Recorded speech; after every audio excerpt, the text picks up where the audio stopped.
Hello everyone, this is the new robot in our house that has recently arrived. I just have to unbox it to show you what all is inside there. So first of all, let's see the first panel. In this panel we have one ultrasonic sensor. It has both transmitter and receiver so that it can sense how much distance we have from an object. Secondly, we have our motherboard. The motherboard is nothing but the main processing unit from where all the control events are happening. It is able to receive any inputs from sensors, as well as it has to be need to provide power. Thirdly, we have an IR sensor. The IR sensor is used to detect black and white regions of the area. So when using the robot as a line follower, this will be really helpful. And now there are some body parts. As we can see, these are the tires. The first one. Secondly, we have another tire, and this is the chassis from where all the motors will be attached. These are the wings, and there is a smiling face which we will have at the end of the robot. We have two motors over here for the two wheels, and this part as well. We have two BO motors. Now the final box, in which we have some screws, USB cable, some connectors, a tape, a few clamps, and one screwdriver for our convenience. So after assembly, we have this bot. The bot is completed. As you can see, it has two wheels, and at the back of it, it has a free spin wheel which can be rotated in any direction. These are the wings, and the motherboard house is on the top of the robot with 4 screws. We have different panels for connecting different sensors here and here as well.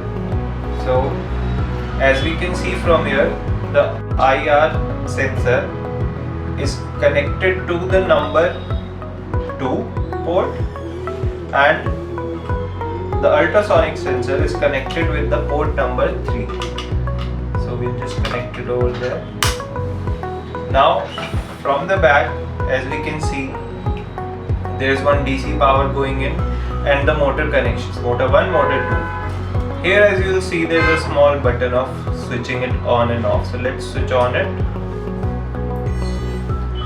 You see a beeping sound, and it is glowing some LEDs along with it. So this is our final board. After switching it on, there is a process which we need to follow so that we can connect with this robot and play with it. You have to install an app on App Store, and after you install the app, it will look something like this.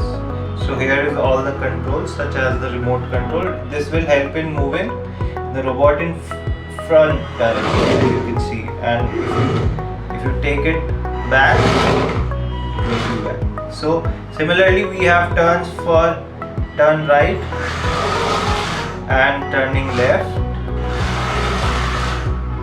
We can steer also, we can take it back, and it has 3 modes as well. A light mode, which will switch on the lights and give a signal. The sound speaker button is for the speakers, and this is one alert signal which turns the LEDs red. Also, it is possible that we can make our own version of the robot by using Scratch programming language. This entire robot is Scratch based, so we can easily program it on Scratch programming language. It comes with a bundled software which is called RoboBlock.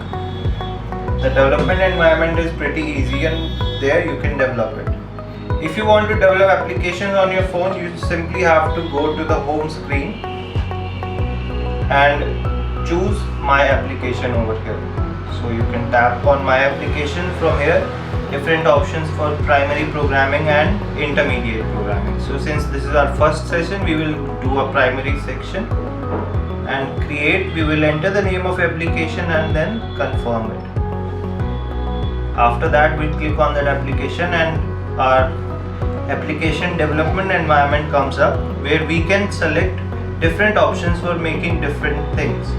First, I'll move it to dustbin, and this is what your home screen should look like. A little green flag. This flag identifies that when you tap on it, the program in front of it will run. So here you don't need any programming language knowledge. You can easily do it. First, decide what you want to do. In the motors block, we have one motor section. So we want to make the motor spin and move this robot forward. And then we don't want it to go forward for a long time. Then we will put some weight here. We will wait for 1 second or 2 seconds till we want the motor to spin. And after stopping, we want it to spin. Let us spin with this option.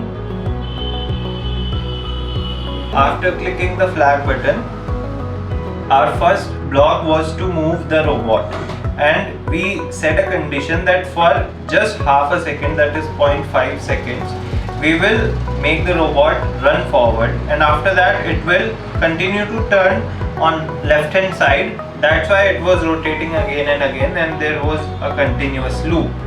Now we will start the program by clicking green button.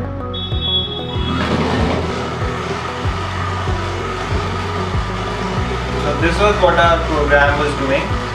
After we press the flag button,